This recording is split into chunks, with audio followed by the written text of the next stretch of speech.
fa tsy manana fahefana hamaritra ny datim-pifidianana moa ny gouvernemanta raha araka ny lalàna velona eto amin'ny firenena raha ny faneho-kevitra nataony mpahalalàna Honoré Rakotomanana tokony honjanona teo amin'ny fanamafisana ny fanapahan-kevitry ny CES ny andraikitry ny gouvernemanta dia ny filazana moa zany fa ahemitra ny fifidianana azo heverina fa noho io trangan-javatra io ary no nahatonga ny prime ministra tsy nanaosiny ilay didim-panjakana momba ny fanemorana ny datim-pifidianana.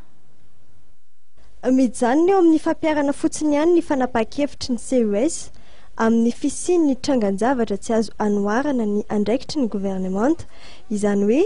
tokony nanamafy fotsiny ihany amin'ny anemorana ny fifidianana ny gouvernemanta raha araka lalàna mifehy sy nitsy sy mitondro zotra efa noraisiny olana velona tao amin'ny firenena hoy ny faneho-kevitra nataon'Andriamatoa Honoré Rakotomanana mpahay-lalàna sady filohan'ny HCC teo aloha.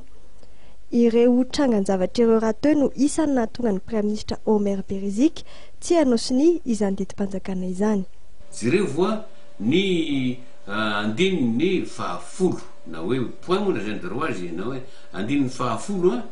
A sy ny G ao amin'ny tondrotra zay hoe lasa lalàna fa dia manana fahefana feno ny senita miaraka amin'ny expert Nations Unies zany dia jereo fa dia miaraka amin'ny andininy fahenina lay lalàna raiky roambe folo amby roa arivo tsipika aotra efatra tamin'ny voalohany volana febroary roa amby roa arivo zay fe ny senita fa dia manana fahefana feno ny senita miaraka amin'ny zareo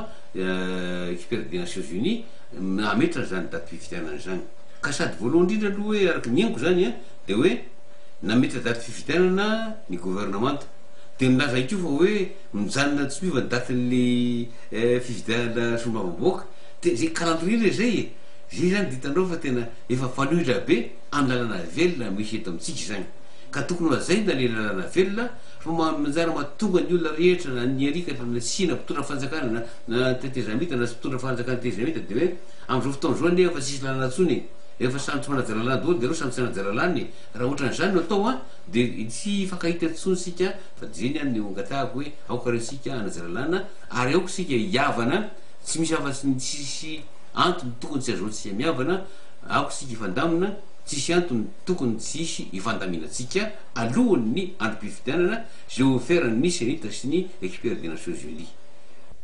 Azo ataony mitondra fanatsarana sy fandiniana fandroany ilay volavolana didim-panjakana mahakasika ny fanemorana ny fifidianana eo anivon'ny filakevitry ny gouvernemanta ka amin'izay fotoan'izay dia isan'ny fanasoavan'ny prime ministra izany ka ahatonga azy anankira araka ny lalàna.